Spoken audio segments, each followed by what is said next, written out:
இந்த வீடியோவில் நம்ம பார்க்க போகிறது ஃப்ரம் சீரிஸோட எபிசோட் 4ல் என்ன நடந்தது அப்படிங்கிறத பற்றி தான். ஸோ ஆல்ரெடி வந்து நம்ம தபிதா விக்டரோட அப்பா 2 பேருமே ஆம்புலன்ஸ் வந்துட்டுருக்காங்க.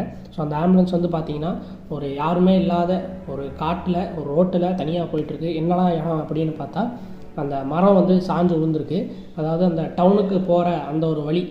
அதை பார்த்துட்டு தபிதாவுக்கு வந்து பயங்கர ஷாக்கு, பயங்கரமாக கத்தவுமே வந்து செய்கிறான். ஸோ நம்ம திரும்ப அந்த ஒரு மர்மமான டவுனுக்கு தான் வந்து போகிறோம் அப்படிங்கிறது தபிதாவுக்கு தெரியுது, மற்றவங்களுக்கு யாருக்கும் தெரியலையே. மற்றவங்களுக்கு வந்து சொன்னாலும் புரியாது, பட்டா தான் புரியும். ஸோ இப்போ வந்து நம்ம டவுன் பக்கம் போனோன்னா ஃபோன் வந்து வருது நம்மளோட ஜிம்மோட வீட்டில். ஸோ அந்த ஃபோனை வந்து நம்ம ஈத்தன் தான் எடுத்து பேசுகிறான். என்னென்னா நான் தாமஸ் பேசுகிறேன் அப்படின்னு சொல்லிட்டு. ஸோ டக்குன்னு நம்ம ஜிம்மு வந்து ஃபோனை பிடுங்கிட்டாப்புல. ஸோ ஃபோனை பிடுங்கி உடச்சிட்றாப்புல. என்னடா அதுன்னு பார்த்தா ஒரு ஒயரே இல்லை. ஆக்சுவலாக அது வந்து ஒரு லேண்ட்லைன் கனெக்ஷன் தான். ஸோ அதுக்கு ஒயர் தேவை தானே. ஒயரே இல்லாமல் எப்படா ஃபோன் வரும், எப்படா பேச முடியும்னு ஜிம்முக்கு பயங்கர கன்ஃபியூஷன். ஸோ ஈத்தன் கிட்ட கேட்கணுமே செய்கிறா. சரி என்ன சொன்னாங்க அப்படின்னு கேட்கும்போது அம்மா வந்து ஆபத்தில் இருக்காங்க, அவங்க வந்து ஆம்புலன்ஸில் வந்துக்கிட்டு இருக்காங்க அப்படிங்கிற மாதிரி ஒரு விஷயத்தை வந்து ஈத்தன் வந்து நம்ம ஜிம்கிட்ட சொல்லவும் செய்கிறான்.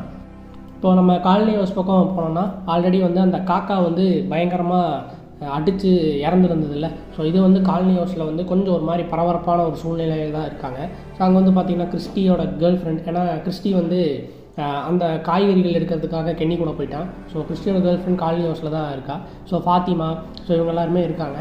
அது மட்டும் இல்லாமல் இது வந்து ஏதாவது ஒரு பேட் சைனாக இருக்குமோ அப்படிங்கிற ஒரு பதட்டமே வந்து அந்த பாட்டிமா கிட்டேயுமே வந்து இருக்குது. ஸோ நம்ம இன்னொரு பக்கம் டவுன் பக்கம் வந்தோம்னா ஆல்ரெடி வந்து நம்ம விக்டர், சாரா. ஸோ விக்டர் வந்து பார்த்திங்கன்னா சாரா கூட தான் சுற்றிட்டு இருக்கான். என்னென்னா ஸோ நான் வந்து ஒரு கதை சொல்ல போகிறேன், எதுக்காகனா இங்கே நிறையா விஷயம் மாறிட்டுருக்கு, நான் ரிமெம்பர் பண்ணணும் அப்படின்னு சொல்லிட்டு. ஸோ அவன் வந்து சாராவை கூட்டிகிட்டு ஸோ நம்ம வந்து ஒரு கேம் மாதிரி வந்து ஒரு விளையாடலாம் அப்படின்னு சொல்லிட்டு ஒரு பெட்டில் வந்து ஒரு கோட்டை மாதிரி ஒன்று கட்டி அதுக்கு வந்து ரெடி பண்ணிகிட்டு இருக்காங்க. எதுக்குன்னா விக்டர் வந்து ஏதோ ஒரு ஸ்டோரி வந்து சொல்ல போகிறான் சாரா கிட்ட.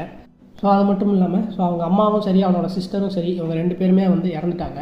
ஸோ இந்த கதை நான் எதுக்காக பாசியெல்லாம் வந்து திரும்ப ஞாபகப்படுத்தணும் அப்படின்னா, எங்கள் அம்மா வந்து இந்த ஊரில் இருக்கிற எல்லாத்தையுமே வந்து காப்பாற்றிட்டு தான் இருந்தாங்க. ஆனால் எப்போது எங்கள் அம்மா இறந்தாங்களோ அப்போது இந்த ஊரில் இருக்கிற எல்லாருமே வந்து இறந்துட்டாங்க. அது ஏன்னு எனக்கு வந்து புரியல. அது மட்டும் இல்லாமல் இப்போ இந்த ஊரில் வந்து பனிப்பொழிவு ஏற்பட்டுருக்குல்ல. ஸோ இதுக்கு முன்னாடி இந்த டவுனில் இந்த மாதிரி பனிப்பொழிவு ஏற்பட்டதே கிடையாது. ஸோ இது வந்து ஒரு சேஞ்சு. ஆல்ரெடி விக்டர் சொல்லியிருப்பான், இந்த ஊரில் சேஞ்சுன்னு ஒன்று நடந்தால் அது வந்து ஒரு கெட்டதில் தான் போய் முடியும் அப்படிங்கிற மாதிரி. ஸோ அதனால தான் நான் ரிமெம்பர் பண்ணணும், அதுக்காக நீ என் கூட இருன்னு சொல்லிட்டு நம்ம சாரா கிட்ட விக்டர் சொல்லிகிட்டு இருக்கான். இப்போ வந்து நம்ம பாய்டு வந்து மொட்டை கூட பஸ்ஸில் தான் இருக்கான். ஸோ இந்த ஜந்துகள் என்னென்னலாம் பண்ணுது அப்படின்னு சொல்லிட்டு. சும்மா இல்லாமல் நம்ம மொட்டை வந்து ஏதாவது பேசி நம்ம பாய்டை டென்ஷன் படுத்த. ஸோ என்னடா அப்படின்னு பார்த்தா ஸோ நான் வந்து உங்களுக்கு ஹெல்ப் பண்ணுறேன் அப்படின்னு. என்னடா பாய்டு வந்து என்ன கேட்குறேன்னா, டே மொட்டை என்ன திடீர்னு நல்லவனா மாறிட்டேன், அப்படியெல்லாம் கிடையாது, உங்களுக்கு வந்து ஒரு விஷயம் நடந்தது ஞாபகம் இருக்கா அப்படின்னு. என்ன அப்படின்னா ஸோ இந்த மொட்டை, ஜூலி, மேரியல்னால் கிறிஸ்டியோட கேர்ள் ஃப்ரெண்ட் எல்லாமே வந்து ஒரு விஷனுக்குள்ளே ஒரு கோட்டைக்குள்ளே வந்து மாட்டிப்பாங்க. ஸோ பாய்டு தான் போய் அதை ரிலீஸ் பண்ணுவாங்கல்ல. ஸோ அது வந்து எவ்வளோ கொடூரமாக இருந்ததுன்னு தெரியுமா. இங்கே இருக்கிறவங்க நினச்சிட்டு இருக்காங்க சாவு தான் கொடூரமானது அப்படின்ட்டு. சாவோட கொடூரமான ஒரு விஷயம் வந்து இங்கே இருக்குது, அது யாருக்கும் தெரியல. ஸோ எப்படியாவது நான் அந்த டவுனை விட்டு வெளியே போகணும், அதுக்கு நான் உங்களுக்கு ஹெல்ப் பண்ணவும் நான் ரெடியாக இருக்கேன் அப்படின்னு சொல்கிற மாதிரி மொட்டை வந்து ஒரு அண்டர்ஸ்டாண்டிங்க்கு வரான் பாய்ட் கூட.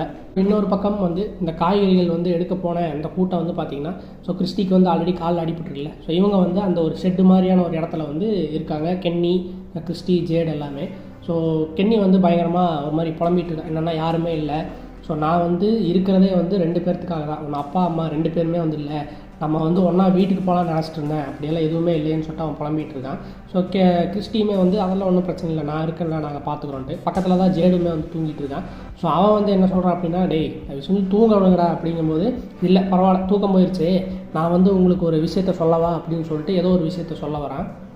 ஸோ இங்கே ஒரு ஸ்டோரி ஸ்டார்ட் ஆக போதா, ஆல்ரெடி அங்கே ஒரு ஸ்டோரி கண்டினியூ ஆகிட்டுருக்கு நம்ம டவுனில். சாரா, விக்டர்.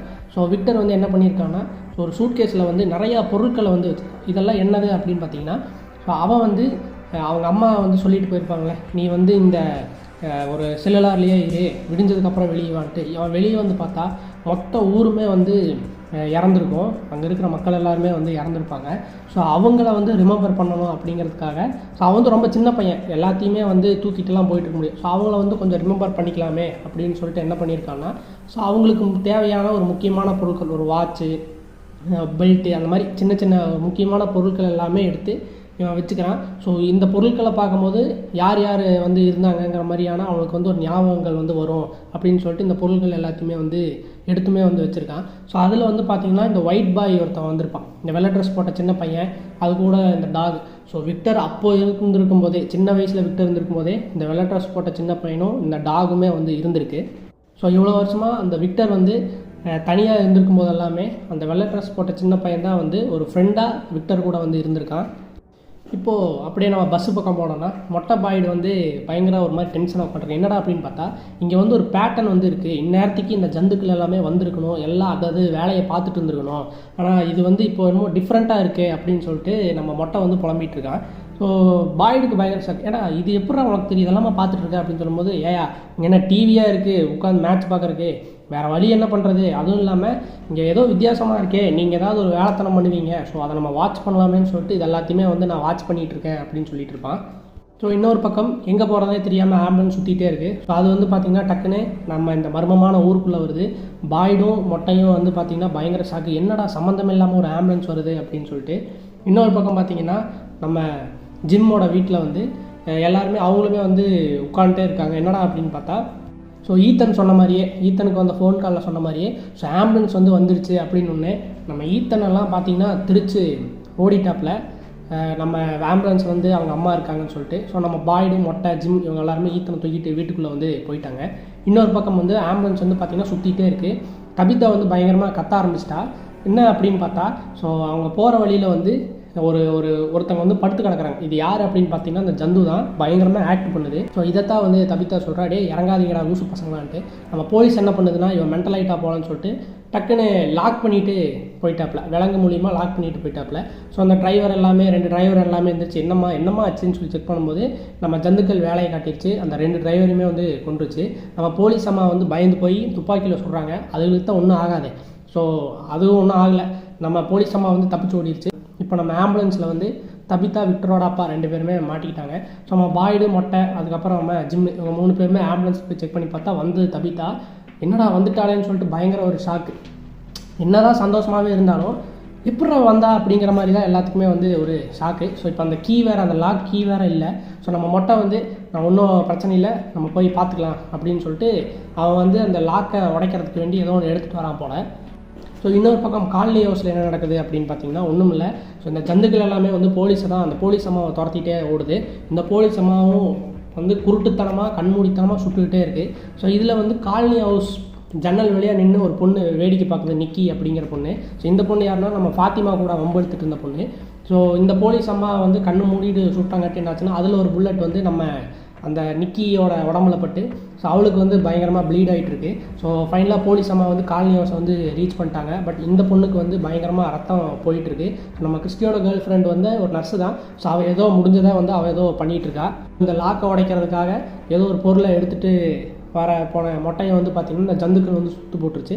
ஸோ அந்த பொருளை தூக்கி பாய்டு கிட்ட போட்டு ஜிம்மையும் எல்லாம் ஆம்புலன்ஸில் ஏறுங்களா நம்ம கிளம்புவோம் அப்படின்னு சொல்லிட்டு பாய்டுமே வந்து ரெடி ஆகிட்டு இருக்காப்புல. ஸோ நம்ம மொட்டை தப்பிச்சு போவானு பார்த்தா அவனாலையுமே வந்து முடியல. என்னென்னா டக்குன்னு அந்த பூச்சிகளுமே வந்து வந்துருச்சு. ஸோ சுற்றி ஜந்துக்கள் வந்து நம்ம மொட்டையை வந்து லாக் பண்ணிடுச்சு.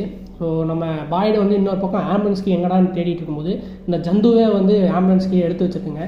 நீ வந்து எல்லாத்தையும் காப்பாற்ற முடியாது, எங்களுக்கு அந்த மொட்டை வேணும், நீ பேசாமல் கிளம்புன்னு சொல்லிட்டு நம்ம பாய்டுகிட்ட சொல்லுது. பாய்டுக்கார வழியில் போய் சண்டையாக போட முடியும், சரி சாரிடா மொட்டைன்னு சொல்லிட்டு அவனும் கிளம்புறான். மொட்டை வந்து என்னடா நம்மளை இப்படி விட்டுட்டு போயிடறாங்களே அப்படின்னு சொல்லிட்டு அவனுக்கு பயங்கர ஒரு ஷாக்கு. ஸோ இந்த ஆம்புலன்ஸை வந்து எடுத்துகிட்டு நம்ம பாய்டு வந்து பார்த்திங்கன்னா ஃபைனலாக காலனி ஹவுஸ்க்கு வந்து ரீச் ஆகிட்டாப்புல.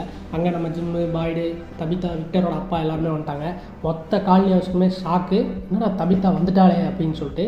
ஸோ இன்னொரு பக்கம் அந்த குண்டில் அடிப்பட்டு அந்த பொண்ணு வந்து ஏதோ ஒன்று பண்ணி சமாளித்து ஏதோ ஒன்று பேண்டேஜ் போட்டு ஏதோ ஒட்டி எல்லாம் சமாளிச்சிட்டாங்க நம்ம கிறிஸ்டியோட கேர்ள் ஃப்ரெண்டு. ஸோ அதே காலனி ஹவுஸில் வந்து இந்த குண்டு பையன் வந்து இருக்கான். ஸோ அவன் வந்து பார்த்திங்கன்னா இந்த பாட்டிமா கூட தான் ஏதோ பேசிகிட்டு இருக்கான் போல். டக்குன்னு அந்த நர்ஸு வேஷம் போட்ட ஒரு ஜந்து வந்து வருது. ஸோ அவனுமே வந்து கேட்குறான், நான் வந்து தூக்கத்தில் இல்லையே அப்படின்னு சொல்லிட்டு. இல்லைடா அப்படின்னு பார்த்தா அந்த நர்ஸு பின்னாடியே போகுது. அந்த நர்ஸு பின்னாடியே வந்து இவனுமே வந்து போகிறான். என்னடான்னு பார்த்தா அந்த நர்ஸு வந்து ஹெல்ப் கேட்குது நம்ம அந்த குண்டு பையன்கிட்ட. ஸோ குண்டு பையனுக்குமே வந்து ஒன்றுமே புரியல என்னடா நடக்குது அப்படின்னு. ஸோ ஜேடு வந்து ஒரு ஸ்டோரி வந்து சொல்லிட்டு இருப்பான். அது என்ன ஸ்டோரி அப்படின்னா, ஜேடோட விஷன் அந்த கிறிஸ்டி எல்லாம் வந்து துரத்திட்டு போவாங்கள்ல. ஸோ அப்போ வந்து ஒருத்தனை வந்து மரத்தில் வந்து பயங்கரமாக ஒரு கொடூரமான முறையில் வந்து ஒரு கொலை பண்ணியிருப்பாங்க. வந்து ஒரு மண்டபத்தில் ரத்தம் குடிக்கிற மாதிரி எல்லாமே வந்து பயங்கரமாக வந்து சொல்லிகிட்டு இருப்பான்.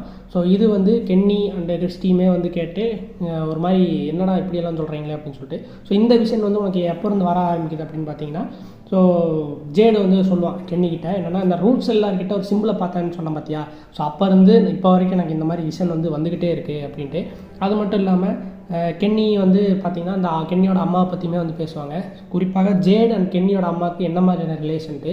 ஜேடு என்ன நினச்சிருப்பான்னா, உங்கள் அம்மா வந்து என்னை ரொம்ப பொறுத்து போனாங்க அப்படின்னு சொல்லிட்டு. பட் கென்னிக்கு தெரியும், ஸோ எங்கள் அம்மாவுக்கு வந்து உனக்கு ரொம்ப பிடிக்கும், ஏன்னா அவங்களுக்கு ரொம்ப பிடிச்ச ஆளை தான் வந்து ஒரு மாதிரி திட்டிகிட்டே வந்து கிடப்பாங்க. ஸோ அதனால் எங்கள் அம்மாவுக்கு வந்து உனக்கு ரொம்ப பிடிக்கும்னு சொல்லிட்டு ஸோ ஜேட் அண்ட் கென்னியோட அம்மாவுக்கு இருந்த அந்த ஒரு ரிலேஷன்ஷிப்பை வந்து இந்த சீனில் வந்து சொல்லிகிட்டு இருப்பாங்க.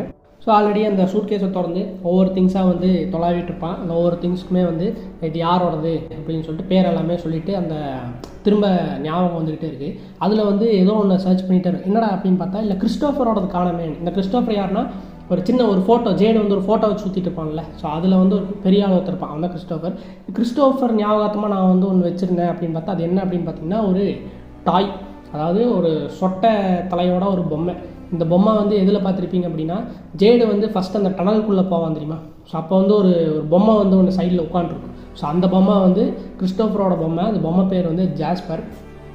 ஸோ இந்த ஜாஸ்பர் எங்கே போச்சு அப்படின்னு சொல்லிட்டு விக்டருக்கு வந்து பயங்கர குழப்பமாகி பயங்கரமாக டென்ஷனாகி கத்த ஆரம்பிச்சிட்டான். ஸோ இப்போ நம்ம பாய்டு வந்து பார்த்தீங்கன்னா நம்ம டோனா கிட்ட எல்லாத்தையும் சொல்லிட்டு இருக்கோம், இந்த மாதிரி இதெல்லாம் நடந்தது, நான் வந்து அந்த மொட்டையை வந்து அப்படியே விட்டுட்டு வந்துட்டேனே அப்படின்னு சொல்லிட்டு. ஏன்னா அவனுக்கு வேறு ஆப்ஷனுமே வந்து கிடையாது. இன்னொரு பக்கம் தபிதா வந்து பார்த்திங்கன்னா ஜிம்முக்கிட்ட இந்த மாதிரி விக்டரோட மாமை பற்றி, ஸோ விக்டரோட மாமுக்கு வந்து இது எல்லாமே வந்து தெரிஞ்சிருக்கு அப்படின்னு சொல்லிட்டு தபிதாவுமே வந்து பயங்கரமாக பிரேக் ஆகி நம்ம ஜிம்கிட்ட ஏதோ புலம்பிகிட்டு இருப்பா. இன்னொரு பக்கம் ஆல்ரெடி குண்டடிப்பட்டு படுத்துட்டு இருந்தா இல்லையா நிக்கி, ஸோ அவன் வந்து பார்த்திங்கன்னா பயங்கரமாக கத்த ஆரம்பிச்சிட்டா. என்னென்னா அவன் இறந்துட்டா, அவன் வந்து ஒரு இன்டர்னல் ப்ளீடிங் போயிட்டுருக்கு போல். ஸோ அவன் வந்து இறந்துட்டா. ஸோ நம்ம பாய்டுமே வந்து பார்த்துட்டு நம்ம போலீஸ் அம்மா தானே இந்த மாதிரி பண்ணிச்சு, இல்லை நான் தெரியாமல் பண்ணிட்டேன்னா போலீஸ் தானே நீ, அதுக்குன்னு கண்ணை மூடிட்டா சுடுவேன் அப்படின்னு சொல்லிட்டு பாய்டு வந்து பிடிச்சி அந்த போலீஸ் அம்மா ஏறு நேரான். பட் டோனா வந்து நம்ம பாய்டு எடுத்துகிட்டு போய் தனியாக ஒரு ரூமில், டோனா வந்து இது வரைக்கும் இப்படி அழுது வந்து பார்த்ததே இல்லை. என்னென்னா ஏன் இப்படியெல்லாம் நமக்கு நடக்குது, ஏன் இப்படி எல்லாருமே இறந்துருந்து போயிட்டுருக்காங்க, கொஞ்ச நாள் நல்லா தானே இருந்தோம், இப்போ என்னாச்சு, ஏன் இப்படி எல்லாம் ஒருத்தரை இறந்துட்டுருக்கான்னு சொல்லிட்டு டோனா வந்து பயங்கரமாக பிரேக் ஆகி அழுத ஆரம்பிச்சிட்டா. ஸோ இத்தனை எபிசோடில் வந்து டோனா வந்து இந்தளவுக்கு பிரேக் ஆகிடவே மாட்டா. ஸோ பாய்டுக்குமே அதை வந்து பார்த்துட்டு பயங்கர ஒரு ஷாக்கு. ஸோ இன்னொரு பக்கம் ஜாஸ்பர் வந்து எங்கே அப்படின்னு சொல்லிட்டு விக்டர் வந்து பயங்கர டென்ஷனாக இருப்பான். அது மட்டும் இல்லாமல் இந்த கிறிஸ்டோஃபர் வந்து எப்படிப்பட்டவன் அப்படிங்கும்போது, கிறிஸ்டோஃபர் வந்து ரொம்ப நல்லவன், இங்கே இருக்கிறவங்க எல்லாத்துமே வந்து அவன் தான் சிரிக்க வச்சுட்டே இருந்தான், இது வரைக்கும் இந்த மாதிரி யாருமே பண்ணதில்லை, மக்களுக்குமே வந்து அவனை ரொம்ப பிடிக்கும். ஆனால் ஒரு டைம் அவன் வந்து பார்த்திங்கன்னா பயங்கரமாக சேஞ்ச் ஆகிட்டான், மக்களை சிரிக்க வைக்கிறத நிறுத்திட்டான். அவன் வந்து பார்த்திங்கன்னா ரொம்ப தனிமையில் போய் ஆரம்பிச்சிட்டான். குறிப்பாக அந்த பொம்மை கூட உட்காந்து பேசுகிறது அந்த மாதிரி தனிமையாக போக ஆரம்பிச்சிட்டான். அவன் வந்து கிறிஸ்டோஃபர் வந்து இந்த சிம்பிளை பார்த்ததுக்கப்புறம் தான் இவன் வந்து இந்த மாதிரி பயங்கரமாக மாறிட்டான். இந்த ஊருக்கு வந்து நிறையா கெட்டது நடக்கிறதுக்கு ஆரம்பிச்சிருச்சு. ஸோ இது எல்லாமே வந்து தெரியணும் அப்படின்னா அந்த ஜாஸ்பருக்கு தான் தெரியும். ஸோ இப்போவுமே வந்து ஏன் இப்படி சேஞ்ச் ஆச்சு, ஏன் எல்லாருமே ஒரே நாளில் ஏன் இறந்து போனாங்க அப்படின்னு சொல்லிட்டு தெரியல. ஆனால் இந்த விஷயம் வந்து நம்ம ஜாஸ்பருக்கு தெரியும் அப்படின்னு சொல்லிட்டு நம்ம சாரா கிட்ட வந்து நம்ம விக்டர் வந்து புலம்பிகிட்டு இருக்கான். ஸோ இன்னொரு பக்கம் நம்ம காலனி ஹவுஸில் வந்து ஆல்ரெடி நிக்கி இறந்துட்டால, ஸோ அந்த டெட் பாடி எடுத்துக்கொண்டு போய் ஒரு இடத்துல வந்து வைக்கிறாங்க. ஸோ ஃபாத்திமாவுக்குமே வந்து பயங்கர ஒரு மனவெளி, ஏன்னா ஃபாத்திமாவோட கேரக்டர் வந்து அந்த மாதிரி தான், ரொம்ப ஒரு ஏகன மனசு ஃபாத்திமாவுக்கு. ஸோ அவள் வந்து நிக்கியை வந்து கடைசியாக ஒரு தடவை பார்க்குறக்காக வரா. ஸோ அதில் என்ன ஆகுது அப்படின்னு பார்த்தீங்கன்னா, அவளுக்கு வந்து குண்டடிப்பட்டிருக்கும், ரத்தமெல்லாம் வெளியே வந்துருக்கும்ல. ஸோ அதை பார்த்துட்டு நம்ம ஃபாத்திமாவுக்கு வந்து பயங்கர ஒரு டெம்ட் ஆயிடுச்சு. என்ன மாதிரி டெம்ட்னா, அவளுக்கு வந்து இந்த நார்மல் ஃபுட்டு அதை சாப்பிட முடியல, தண்ணியும் கூட குடிக்க முடியல, அந்த மற்ற சாப்பாடோட ஸ்மெல் எதுவுமே ஆகலை, அந்த அழுகின காய்கறிகள் எல்லாம் சாப்பிட்டு இருந்தா. அதே மாதிரி இந்த ரத்தத்தை பார்த்தோன்னே என்னாச்சு அப்படின்னா டெம்ட் ஆகி அந்த ரத்தத்தை வந்து எடுத்து சாப்பிட்றக்க ஆரம்பிக்கிறா ஃபாத்திமா வந்து அந்த ரத்தத்தை சாப்பிட்ற சீன் வந்து ஒரு மாதிரி மோசமாக இருக்கும். ஸோ ஃபைனலாக நம்ம பாய்டு டோனா வந்து பார்த்திங்கன்னா அப்படியே சியர்ஸ் பண்ணிட்டு, ஸோ இனியாவது நல்ல காலம் பிறக்கட்டுமே அப்படின்னு சொல்லிட்டு 2 பேரும் குடிக்க ஆரம்பிக்கிறாங்க. வாயை குடித்து முடிக்கல, அதுக்குள்ளே என்ன ஆச்சு அப்படின்னா ஆம்புலன்ஸில் வந்து அந்த லைட் எரியாச்சு. என்னடா அப்படின்னு பார்த்தா இந்த ஜந்துக்கள் எல்லாமே வந்து நம்ம மொட்டையை வந்து டார்ச்சர் பண்ணி மூஞ்சி முகரையெல்லாம் கிழிச்சுட்டு அந்த ஆம்புலன்ஸில் போட்டுட்டு அது பாட்டுக்கு போயிடுச்சு. ஸோ மொட்டை வந்து ரொம்ப மோசமான நிலைமையில் வந்து கிடக்குறான். ஸோ இதோட இந்த எபிசோடை வந்து முடிக்கிறாங்க. ஸோ நெக்ஸ்ட் எபிசோடில் என்னாச்சு அப்படிங்கிறத வந்து அடுத்த வீடியோவில் பார்ப்போம்.